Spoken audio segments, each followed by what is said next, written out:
सोचिए, एक ऐसा पेड़ जो सिर्फ पेड़ ना हो, बल्कि दो दुनियाओं के बीच का दरवाजा हो। आज हम एक ऐसी ही कहानी की गहराई में उतरने वाले हैं।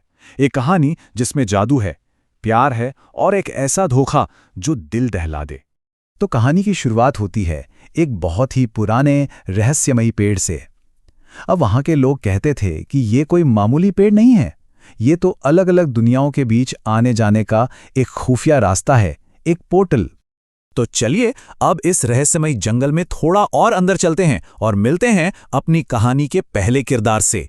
एक ऐसा किरदार जिसका राज ही इस पूरी कहानी की नींव है। उस जादुई पेड़ पर एक छोटी सी बहुत दुखी मैना बैठी है और वो पेड़ से बस एक ही सवाल पूछे जा रही है। दरअसल वो अपनी बहन का इंतजार कर रही है, वही बहन जो उसे एक भयानक श्राप से आज़ादी दिलाएगी। और फिर अचानक एक ऐसी चीज होती है जिस पर यकीन करना मुश्किल है। पेड़ के तने में एक रंग बिरंगा सा पोर्टल खुलता है और उसमें से गौरी नाम की एक बहुत ही खूबसूरत औरत बाहर आती है। उसकी नजर उस मैना पर पड़ती है और वो मैना दावा करती है कि वो उसकी बहन कुमुद है। और तभी पेड़ की जादुई आवाज इस बात की पुष्टि कर देती है कि ये सच है। लेकिन सवाल ये है कि एक अप्सरा एक मैना कैसे बन गई? इसका जवाब ढूंढने के लिए हमें कहानी में थोड़ा पीछे जाना होगा, उस एक पल में जब घमंड में की गई एक छोटी सी गलती ने सब कुछ बदल कर रख दिया।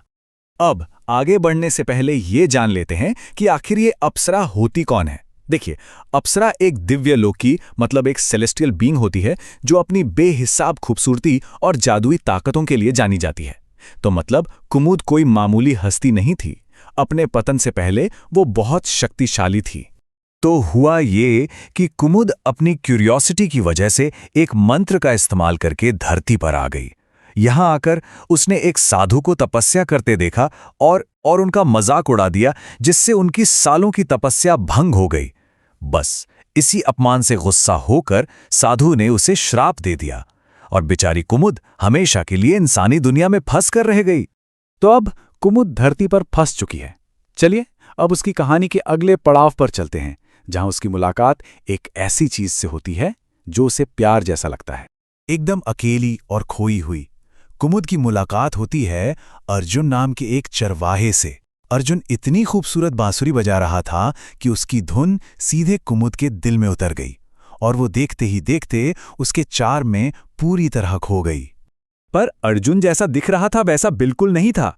उसकी बातों और सच्चाई में बहुत बड़ा फर्क था।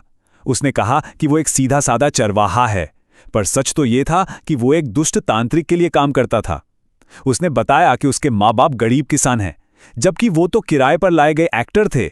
और हाँ, साजू को ढूंढने में मदद का वादा, वो तो बस उसे सीधे जाल में फंसाने का एक तरीका था।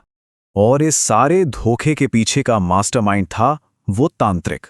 उसका मकसद बस एक था, किसी भी तरह कुमुद को पकड़ना, ताकि वो उसे अपने एक खास अनुष्ठान में इस्तेमाल करके अमर हो सके। और फिर वो पल आ ही जाता है। धोखे का ये खेल अपने अंजाम तक पहुंचता है। अर्जुन मदद करने का दिखावा करते हुए कुमुद को जंगल के एक सुनसान अंधेरे हिस्से में ले जाता है और वहीं अर्जुन का असली चेहरा सामने आता है और कुमुद तांत्रिक के बिछाए जाल में फंस जाती है। तो ये थी पूरी कहानी। अब वापस आज में आते हैं, उस पेड़ के पास जहां कुमुद के खिलाफ रची गई इस पूरी साजिश का पर्दाफाश होने वाला है। तभी एंट्री होती है उन्हीं साधु की और वो एक एक करके सारे राज खोलते हैं। वो बताते हैं कि अर्जुन और वो तांत्रिक तो सालों से उस पोर्टल पर घात लगाए बैठे थे। अर्जुन की बांसुरी की धुन वो कोई आम धुन नहीं थी, उसमें कुमुद को वश में करने का जादू था। साधु ये भी बताते हैं कि इतने समय से उन्होंने ही कुमुद को तांत्रिक से अपनी गुफा में छिपाकर बचाया था, क्योंकि उसकी मदद करने से पहले उसके अंदर के घमंड को खत्म करना बहुत जरूरी था। और बस अब कहानी अपने आखिरी मोड़ पर आ पहुंचती है। अब वक्त है न्याय का। आखिरी टकराव में साधु, गौरी और कुमुद तीनों मिलकर अर्जुन और तांत्रिक का सामना करते हैं। साधु कुमुद को एक जादुई पाउडर देते हैं। कुमुद वो पाउडर उन दोनों पर फेंकती है और वो पत्थर के बन जाते हैं। और जैसे ही ऐसा होता है, कुमुद का श्राप भी टूट जाता है। उसे घर वापस जाने का मंत्र याद आ जाता है। वो पोर्टल एक बार फिर से खुलता है। दोनों बहनें एक दूसरे की तरफ देखती हैं, मुस्कुराती हैं और आखिरकार एक साथ अपने घर, अपनी दुनिया में वापस लौट जाती हैं। लेकिन ये कहानी अपने पीछे एक बहुत बड़ा सवाल छोड़ जाती है कि आखिर सबसे बड़ा धोखा क्या होता है? किसी दुश्मन की साजिश या फिर किसी अपने का, किसी प्रेमी का मीठा मीठा छल?